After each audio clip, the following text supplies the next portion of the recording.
검찰이 결국 억지 논리로 거짓말까지 하다 딱 걸렸습니다. 정말 역대급 말실수가 나와버리며 기자들로부터 논점 흐리기를 하려는 것으로 보인다는 평까지 들었는데요. 검찰은 얼마 전 김건희의 청탁금지법 위반 혐의에 대해 불기소 면죄부를 주기 위해 말도 안 되는 법적 논리로 최 목사가 자백한 청탁금지법 위반 혐의까지 무시하며 국민적 분노를 만드는 추태를 제대로 보여줬었죠. 그런데 이 검찰들은 입을 다물고 숨기 급급해도 바쁘라 중 갑자기 돌연 기자들을 모아놓고 받아 적으라는 듯 서울중앙지방검찰청 13층 회의실에서 2시간이 넘는 설명회로 오로지 자신들의 논리만 꽉꽉 채워 설명하는 꼴을 보였습니다. 그런데 여기서 이들이 주장한 내용은 그야말로 가관이었는데요. 검찰은 100장이 넘는 PPT에 지난 김건희의 1차 수심위처럼 자신들에게 조금이라도 불리한 내용들은 완전히 빼버린 채 기자들의 질문도 제대로 받지 않는 꼴로 말을 이어갔죠. 여기서 검찰은 지난해 5월 최 목사가 유튜브 방송에 출연해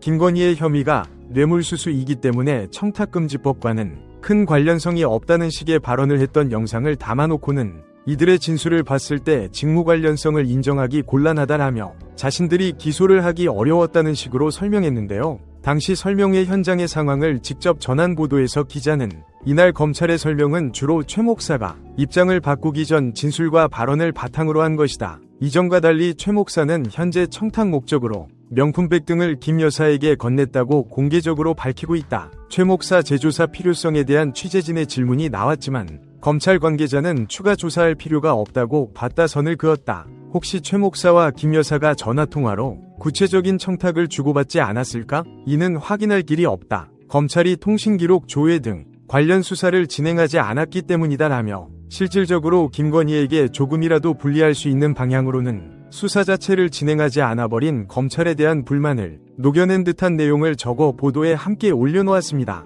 심지어 검찰은 뻔뻔하게도 이 자리에서 조국 대표와 그의 딸을 언급하며 직무 관련성 판단과 관련해 조국 혁신당 대표 사건 판례를 참고했다라고 주장했는데요. 조국 대표와 딸 조민 씨의 장학금 관련 재판은 1, 2심은 청탁금지법 위반 혐의는 유죄로 뇌물 혐의는 무죄가 선고되어 현재 상고심이 진행 중이죠. 즉 아직 재판이 끝나지도 않은 판례를 가지고 온 것도 모자라 검찰 관계자는 조국 대표의 1, 2심 판결문 뇌물 혐의에 무죄 판단 부분을 낭독하는 꼴까지 당당하게 보였지만 실제로 김건희 명품백 수수에서 핵심이 되는 혐의는 뇌물수수가 아닌 청탁금지법 위반이었기 때문에 당연히 이는 논점을 흐리려는 추태에 밖에 그치지 못했죠. 뻔한 이야기지만 조국 대표의 판결문에서 청탁금지법 위반에 대해 유죄가 선고된 판단 근거에 대해서는 기자들 앞에서 완전히 감춰 질문조차 못하게 만드는 꼴을 보였는데요.